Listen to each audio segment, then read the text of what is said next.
வருஷம் கவர்மெண்ட்ல நெல்லு மூட்டைக்கு 300 ரூபாயும் கரும்பு டனுக்கு 500 ரூபாயும் நிர்ணயம் பண்ணிருக்காங்க. எத்தனை மூட்டை இருக்குன்னு பார்த்து கையெழுத்து போட்டு எல்லா மூட்டையும் லாரில ஏத்தி விடு. சார் ஒரு நிமிஷம். நாங்க விவசாயிகளை சேர்ந்து ஒரு மூட்டை நெல்லுக்கு 500 ரூபாயும் ஒரு டன் கரும்புக்கு 1000 ரூபாயும் கொடுக்கணும்னு கவர்மெண்ட்ல மனு கொடுத்திருக்கோம்.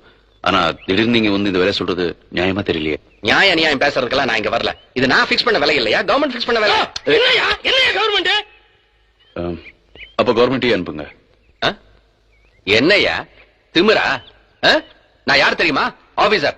ஆபீசர் தான் கவர்மெண்ட், கவர்மெண்ட் தான் ஆபீசர். ஏன் சார் நான் தெரியாம தான் கேக்குறேன். உழைக்கிறது நாங்க, களத்துக்கு வந்ததும் விலை நிர்ணயிக்கிறது நீங்களா?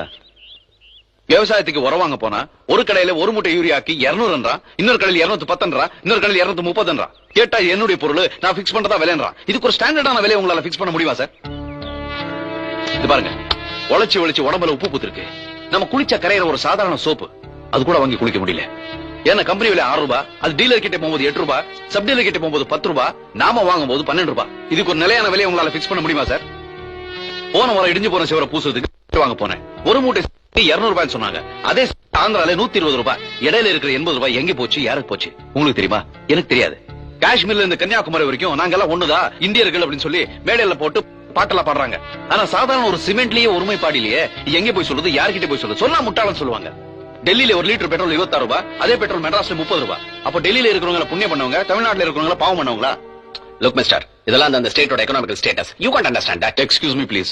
Even I know the economical status. I mean tragic economical status of our country. போன வருஷம் வரைக்கும் ஒரு வருஷத்துக்கு 284 கோடி கடன் வாங்கிட்டு இருந்த நம்ம இந்தியா இந்த வருஷம் 3 கோடி ஜாஸ்தியா இருக்கு. அந்த கணக்கு வச்சு பார்க்கும்போது நீங்களும் நானும் சம்பாதிக்கிற 1 ரூபாயில 46 பைசா வட்டியாவே கொடுத்துட்டு இருக்கோம். That is the real economical status of our country. போன வருஷம் அந்த மழை வெள்ளத்துல நாங்க விதைச்ச பயிர் அத்தனையும் அழிஞ்சு போச்சு. அதுக்கு வாங்கின கடனுக்கு வட்டி கூட என்ன கட்ட முடியலங்க. இந்த நிலைமையில விவசாயிங்க எப்படிங்க நிம்மதியா வாழ முடியும்? நிவாரணம் கொடுக்க வந்த மந்திரி ஹெலிகாப்டர் விட்டு கீழே கூட இறங்காம முந்திரி பறிப்பை சாப்பிட்டு அப்படியே டெல்லிக்கு போயிட்டாரு. இது யாரும் சிரிக்கணுங்கிறதுக்காக நான் சொல்ல, எங்க மாதிரி விவசாயிகளோட நிலைமை உங்க மண்டையில சரியா ஏறணுங்கிறதுக்காக சொல்றேன். எங்க பொருளுக்கு விலை பிக்ஸ் பண்றதுக்கு நீங்க யார்? இது பாருங்க, அவன் உற்பத்தி பண்ண பொருளுக்கு அவன் விலை பிக்ஸ் பண்ணிட்டு இருக்கான். அதே மாதிரி நாங்க உழைச்சி சம்பாதிச்ச பொருளுக்கு நாங்க சொல்றதுதான் விலை. நான் கடைசியா சொல்றேன், ஒரு மூட்டை நெல்லுக்கு 500 ரூபாய், ஒரு டன் கரும்புக்கு 1000 ரூபாய். இது குறைச்சு கொடுத்தா எங்களுக்கு கட்டுப்படி ஆகாது. என்னையா இது? எல்லாருமே சேர்ந்து கலாட்டா பண்றீங்களா? நாங்க கலாட்டால ஆபீசரே, நாங்க மனு கொடுத்து எத்தனை நாள் ஆச்சு? அதுக்கு ஏதாவது பதில் சொன்னீங்களா? இப்ப என் பையன் எத்தனை கேள்வி கேட்டேன், அது ஒரு கேள்விக்காவது பதில் சொல்லுங்க. இத பாரு, எங்க கோரிக்கை நிறைவேற்றதா இருந்ததுன்னா களத்து மாட்டில் நெல்லு, இல்லன்னா வெளியே போ. கவர்மெண்ட் ஆபீசரை பார்த்து கை நீட்டி பேசுறியா நீ? நம்ம யாருங்கிறது உங்களுக்கு தெரிய வேண்டாம். தண்டோரா போட்டு எல்லா நெல்லையும் லாரியில ஏத்துங்கயா. மூட்டை தொட்டு வேறியே. இது பாரு, ஒரே ஒரு நெல்லு மணியை தொட்டால் கூட கையை வெட்டி போடுவேன். கையை வெட்டி ஆமாயா. வெட்டி விட.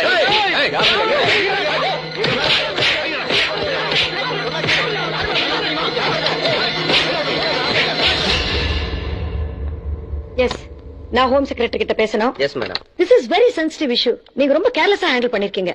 அவங்க கோரிக்கைகள்லாம் நியாயமா தானே சார் இருக்கு? மேடம், ஹோம் செக்ரட்டரி லைன்ல இருக்காங்க. எஸ் சார், வணக்கம். நான் கலெக்டர் ஜெயலட்சுமி பேசுறேன். கொட்டாம்பட்டி போலீஸ் ஸ்டேஷன் முன்னால விவசாயிகள் மறியல் பண்ணிட்டு இருக்காங்க. ஆமா சார், அவங்க கோரிக்கைகள்லாம் நியாயமா தான் இருக்கு. அவங்க கேட்கிற கேள்விகளுக்கு இன்ஃபேக்ட் ஆஸ் அ கலெக்டர் என்னாலே பதில் சொல்ல முடியல சார். அவங்க அரசாங்கத்துக்கு கொடுத்திருக்கிற மனுவுக்கு அரசாங்கம் என்ன முடிவெடுக்கும் தெரிஞ்சாதான் என்னால இந்த மேட்டர்ல மேற்கொண்டு ப்ரொசீட் பண்ண முடியும் சார். சார், தயவு செஞ்சு நீங்க கன்சர்ன் மினிஸ்டர் கிட்ட இந்த சிச்சுவேஷன் எக்ஸ்பிளைன் பண்ணி சீக்கிரமா ஒரு நல்ல முடிவெடுக்க சொல்லுங்க சார். இல்லன்னா இது டிஸ்ட்ரிக்ட் லெவல்ல விவசாயிகள் போராட்டமா மாறிடுமோன்னு எனக்கு பயமா இருக்கு sir. Yes sir. Okay sir, உங்ககிட்ட இருந்து மறுபடியும் போன் வர வரைக்கும் நான் போலீஸ் ஸ்டேஷன்ல வெயிட் பண்றேன் sir. Thank you sir, thank you very much. S mister Jayakumar. Yes madam. நீங்க கொட்டாம்பட்டிக்கு எத்தனை மணிக்கு போனீங்க? 4 மணிக்கு மேடம். I C. சம்பவம் நடந்தது 4:30 மணிக்கு madam. I see. Medical certificate வாங்கினது 5 மணிக்கு வாங்கிட்டேன் மேடம். 5:30 அரெஸ்ட் பண்ணிருப்பீங்களே? Yes madam. வெரி குட், ரொம்ப ஃபாஸ்டா ஆக்ஷன் எடுத்திருக்கீங்க. 1.5 மணி நேரத்துக்குள்ள ஜிஹெச்ல மெடிக்கல் சர்டிபிகேட் வாங்கி ஒரு ஆளை அரெஸ்ட் பண்ணது இந்தியாவிலேயே இதுதான் முதல் கேஸா இருக்கும் இல்ல?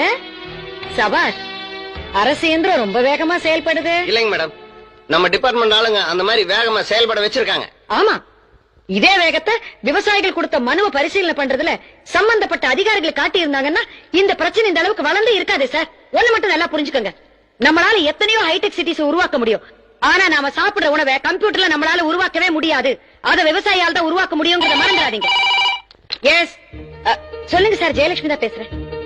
ஓகே, அப்படியே சொல்லிடுறேன் சார். ரொம்ப நன்றி.